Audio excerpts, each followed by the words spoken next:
Hello दोस्तों, कैसे हैं आप? आई होप आप सभी स्वस्थ होंगे, मस्त होंगे। तो जैसे कि मैंने कहा, क्यों है खाटू श्याम जी के मंदिर में इतनी शक्ति? क्या है इसके पीछे छुपा हुआ रहस्य? आज मैं आपको एक ऐसी कहानी सुनाने जा रहा हूँ जो सिर्फ कहानी नहीं है, यह एक दिव्य सत्य है। यह एक ऐसे भगवान की कहानी है जो कलयुग में हारे हुए का सहारा बना, जिसका नाम सुनते ही रोंगटे खड़े हो जाते हैं, जिसके दर्शन मात्र से जीवन बदल जाता है। राजस्थान की धरती पर सीकर जिले में खाटू नामक एक छोटे से गांव में एक ऐसा मंदिर है जहां रोज लाखों लोग अपनी मुराद लेकर आते हैं। कोई रोता हुआ आता है, कोई हारा हुआ आता है, कोई टूटा हुआ आता है, लेकिन जो भी सच्चे दिल से आता है वो खाली हाथ नहीं जाता। लेकिन क्यों है इस मंदिर में इतनी शक्ति? क्या है वह रहस्य जो इस स्थान को दुनिया के सबसे चमत्कारिक धामों में से एक बनाता है? आइए मैं आपको वो कहानी सुनाते हैं जो समय के पन्नों में दबी हुई है, वो कहानी जो आपकी आत्मा को छू जाएगी। नमस्कार प्यारे दर्शकों, मैं एक बार फिर से आपका हार्दिक स्वागत करते हूँ आपके अपने चैनल में। दोस्तों, आज हम एक नई कहानी और एक नया वीडियो लेकर आपकी सेवा में उपस्थित हुए हैं। आज की कथा अत्यंत ज्ञानवर्धक है, प्रेरणादायक भी है। कथा शुरू करने से पहले आपसे एक विनम्र निवेदन है कि शास्त्रों में कहा गया है कि अधूरी छोड़ी गई कथा दुख का कारण बनती है, इसलिए इसे अंत तक अवश्य सुनें। अगर आप अपनी इस वीडियो को आप अच्छा लगे तो ज़रूर लाइक करें, सब्सक्राइब करें और अपना समर्थन अवश्य दें। तो आइए बिना किसी विलंब के हम आरंभ करते हैं आज की प्रेरणादायक कथा को। युगों पूर्व जब धर्म और अधर्म के बीच युद्ध की तैयारी हो रही थी, उस समय पांडुपुत्र भीम के पुत्र घटोत्कच के घर एक अद्भुत बालक ने जन्म लिया।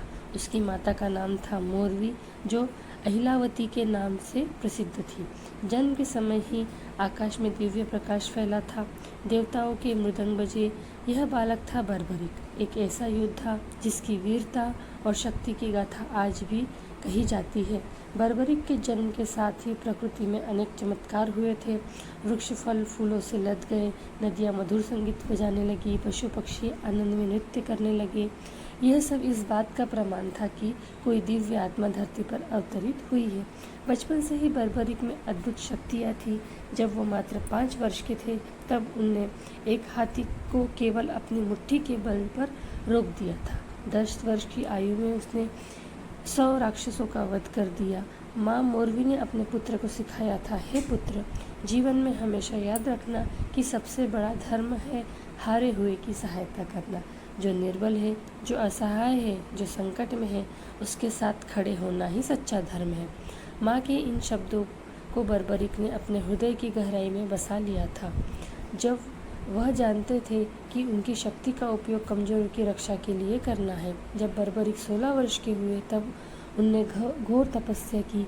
हिमालय की ऊंची चोटियों पर, जहाँ सिवाय बर्फ के कुछ नहीं था, वहाँ उन्होंने भगवान शिव की आराधना की। महीनों तक केवल हवा पीकर बिना भोजन के तपस्या में लीन रहे। भगवान शिव प्रसन्न हुए और उन्होंने बर्बरिक को 3 अद्भुत बाण प्रदान किए। यह बाण साधारण नहीं थे, यह दिव्य थे, चमत्कारी थे। पहला बाण यह शत्रु के सभी कमजोर स्थानों को चिन्हित करता था।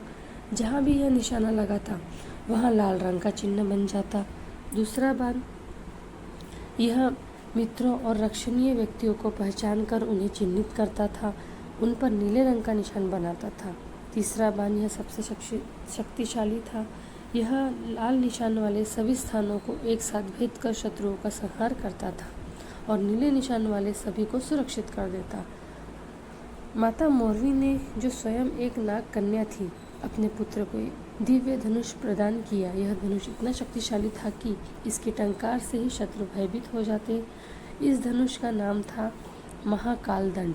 इस धनुष की विशेषता यह थी कि यह कभी नहीं, जो लक्ष्य बर्बरिक मन में सोचता था वो तुरंत उस तक पहुंच जाता था, चाहे शत्रु कहीं भी छुपा जाए, चाहे वह किसी भी माया का सहारा ले। यह बाण उसे ढूंढकर मार गिराता।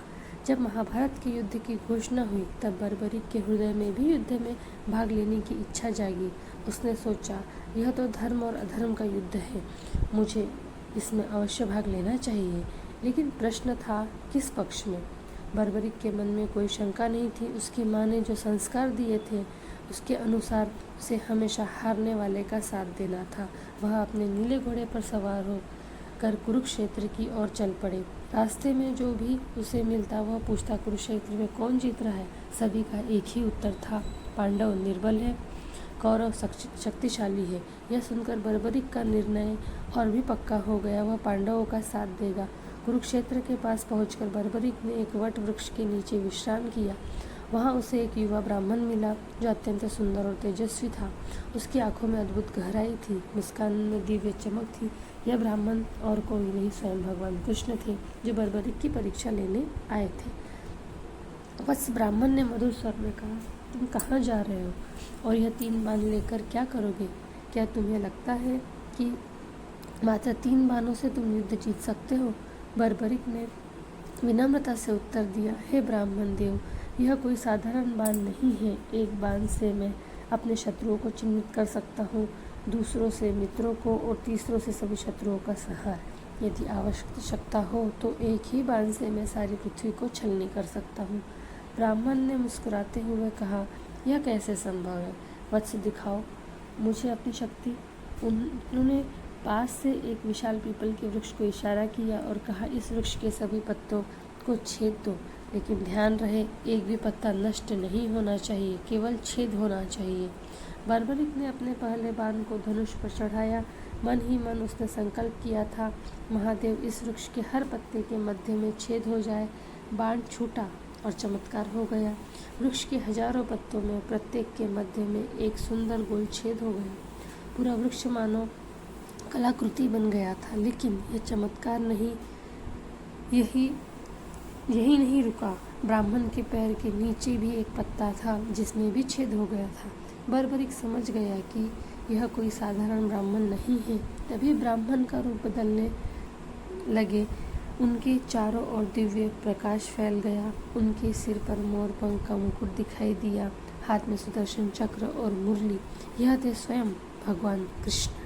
बर्बरिक तुरंत उनके चरणों में गिर पड़े, हे जगन्नाथ, हे कृष्णा, आपने मुझ पर कृपा की, लेकिन मैं समझ नहीं पा रहा कि आप मुझसे क्या चाहते हैं। भगवान कृष्ण ने बर्बरिक को उठाया और प्रेम से कहा, वत्स, मैं तुम्हारी शक्ति से प्रभावित हूँ, लेकिन एक समस्या है। तुम्हारी शक्ति इतनी महान है कि यदि तुम युद्ध में भाग लोगे तो पूरा युद्ध असंतुलित हो जाएगा। भगवान कृष्ण ने समझाया, तुमने कहा था कि तुम हारने वाले का साथ दोगे, लेकिन सोचो यदि तुम पांडवों के साथ मिलकर कौरव को हरा दोगे तो फिर कौरव हारने वाले हो जाएंगे। तब तुम्हारा धर्म होगा कौरवों का साथ